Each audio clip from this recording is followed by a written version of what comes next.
रहा है, उसकी दौलत की उम्र दराजी के लिए भी कदम उठाए जा रहे हैं।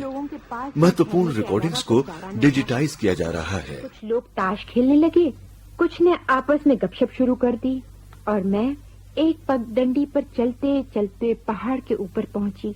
एक घने पेड़ के नीचे बैठी। हवा का एक हल्का सा झोंका मेरे जिस्म को छूता हुआ गुजर गया।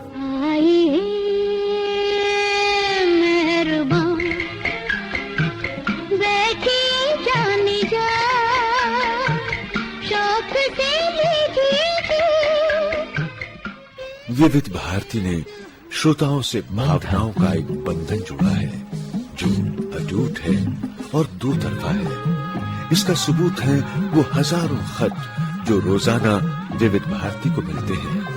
अपने कार्यक्रमों में इन खतों को शामिल कर विविध भारती ने श्रोताओं के साथ अपने रिश्ते को और भी मजबूत बनाया है। महेंद्र जी, प्रोग्राम का पहला खत आया है सीढ़ी इटारा कानपुर से और हमें लिखा है पंडित राम स्वरूप शर्मा ने। क्या लिखा? लिखते हैं कि आप लोग हमेशा मेरे कानों के करीब रहते हैं, इसलिए बड़ा अपनापन सा लगता है और महेंद्र जी के बाल सुलभ स्वभाव तो मैं रीझ गया हूँ। उन्होंने बुजुर्गों को उनके कान उमेटने का अधिकार दे डाला। रामस्वरूप जी, आप कह रहे हैं कि हम आपके कानों के करीब रहते हैं, हम कहते हैं कि आप तो हमारे दिल के करीब रहते हैं। बिल्कुल। और देखिए, जहां तक कान उमेटने की बात है, तो अगर हम अपने बुजुर्गों को ये अधिकार नहीं देंगे तो हमारे बच्चे हमें कभी ये अधिकार नहीं देंगे। आज के रेडियो प्रसारण में फोन इन कार्यक्रमों और इंटरैक्टिव रेडियो का जो बोलबाला है, उसकी शुरुआत का श्रेय विविध भारती को जाता है।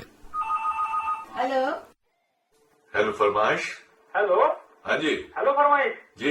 कमर जी, मैंने आपका आवाज पहचान लिया। क्या नाम है आपका? मुझे इतनी खुशी हो रही है। बरसों पहले विविध भारती ने हेलो फरमाइश जैसा कार्यक्रम शुरू किया था जो आज भी अपनी लोकप्रियता के शिखर पर है। राजन साहब। हाँ जी। भाई ये बताइए कि विविध भारती के कौन कौन से प्रोग्राम आपको बहुत अच्छे लगते हैं? अभी आप जैसे पूछ रहे हैं, मुझे 4 बच्चे, उसमें से कौन सा अच्छा लग रहा है?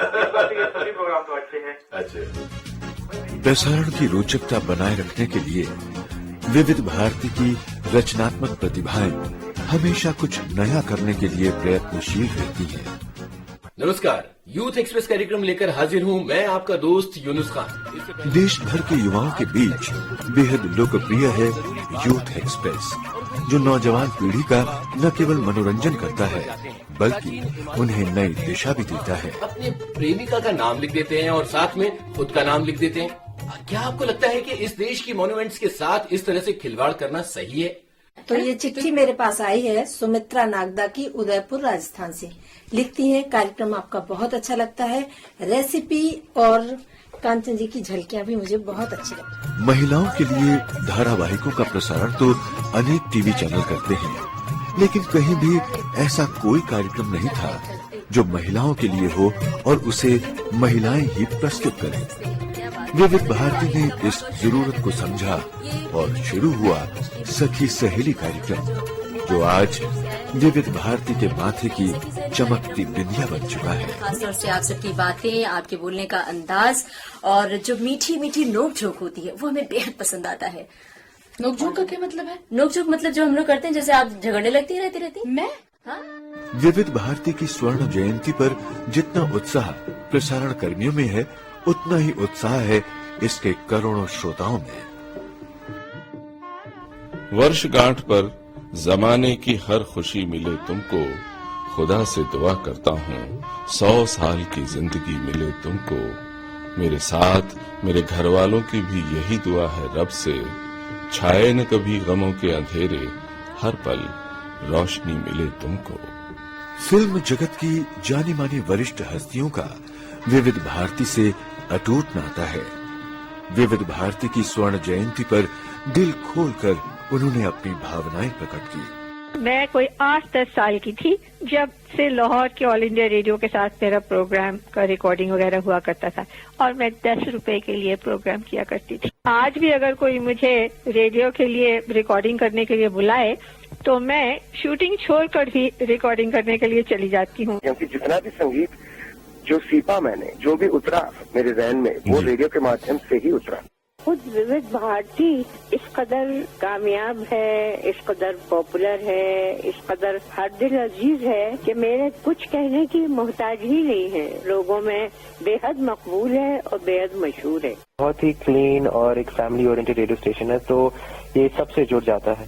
बचपन का साथी मेरा विविध भारती रहा संगीत के नजरिए से। उसी को सुन सुनकर एक मन में भावना जागी कि संगीत के प्रति रुचि बढ़ी, रुझान बढ़ा और इसीलिए आज मैं आदित्य श्रीवास्तव बना। मेरी माँ मुझे सुलाती थी बेला के फूल, 11 से 11:30 बजे बेला के फूल जी सुनाती थी और मैं वो सुनते सुनते सोता था। विविध भारती जो है बस वो एक प्यार का नगमा है, मौजों की रवानी है। म्यूजिक फाइनली तो हमारे कानों के लिए है और कानों तक म्यूजिक पहुंचाने का श्रेय विविध भारती को जाता है। जब भी समर हॉलिडेज की याद आती है तो उसके साथ विविध भारती की याद आती है। फिल्मों ने पूरे देश को एक सूत्र में बांधा है। फिल्म का जो मैसेज है, जिस तरह से विविध भारती ने हर जगह लेके गए हैं,